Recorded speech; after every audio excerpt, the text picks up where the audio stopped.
স্বামীর কথা ও হতাশা।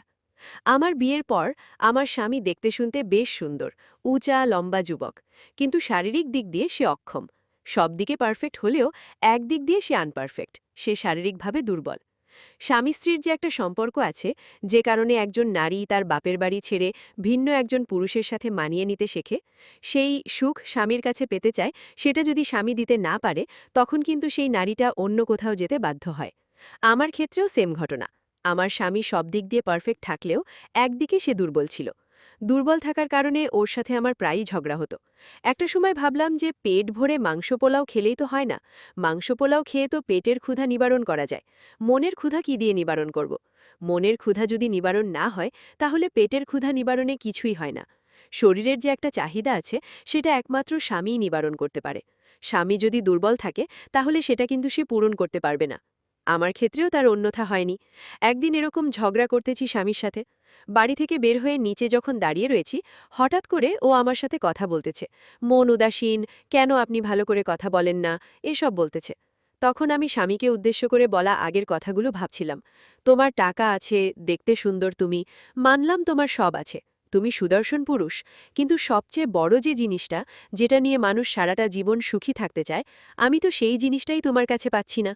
এই নিয়ে স্বামীর সাথে কথা কাটাকাটি হওয়ার এক পর্যায়ে দারোয়ান কথাটা শুনে ফেলে। শোনার পর আমার স্বামী যখন বাইরে চলে যায়, তখন দারোয়ান আমাকে ডেকে বলে যে, ম্যাডাম, আমি আপনাদের বিষয়ে কিছু কথা শুনলাম। কথাগুলো কি আসলে সত্যি কি না, সেটা যাচাই করার জন্য আমি আপনার সাথে কথা বলতে আসলাম। তখন আমি অনেকটাই চিন্তার ভিতর পড়ে গেছিলাম যে কি কথা বলবে একজন দারোয়ান হয়ে। আনইজি ফিল করতেছিলাম। দারোয়ান বলল, আনইজি ফিল করার কিছু নেই ম্যাডাম, ঝগড়া করাটা ঠিক ভালো না।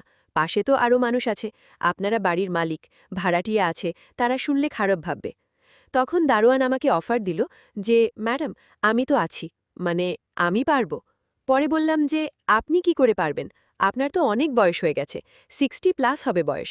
তখন দারোয়ান বলল যে, একবার দিয়েই দেখেন না পারি কিনা। তখন ভাবলাম যে যেহেতু আমি সুখটা পাচ্ছি না আমার স্বামীর কাছ থেকে, তাহলে আমি একবার ট্রাই করে দেখি দারোয়ান আমাকে সেই সুখটা দিতে পারে কিনা। একদিন বাসা ফাঁকা, আমার শ্বশুর শাশুড়ি বিয়ে বাড়ির দাওয়াতে চলে গেছে, আমার স্বামীও গেছেন সেখানে। আমি স্বামীর সাথে রাগারাগি করে যাইনি। বাসা ফাঁকা হওয়ার পরে আমি দারোয়ানটাকে ডাক দিলাম। সে আমার বাসায় গেল।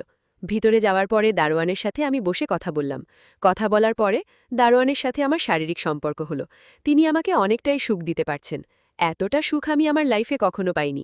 সেই সুখটুকু তিনি ওইটুকু টাইমের মাঝে দিয়ে দিয়েছেন। ভাবলাম আসলে বয়সটা ফ্যাক্ট না, সুন্দরও ফ্যাক্ট না। সুন্দর থাকলেই যে সবকিছু থাকে তার কিন্তু মানে নেই। সবাই সুন্দর থাকে, আবার অনেকে সুন্দর থাকে না। অসুন্দরের মাঝেও কিন্তু সুন্দর থাকে, আবার সুন্দরের মাঝে অসুন্দর থাকে, যেটা আমার ক্ষেত্রে ঘটেছে। তবে এসব থেকে সাবধান থাকবেন সবাই। আল্লাহ হাফেজ।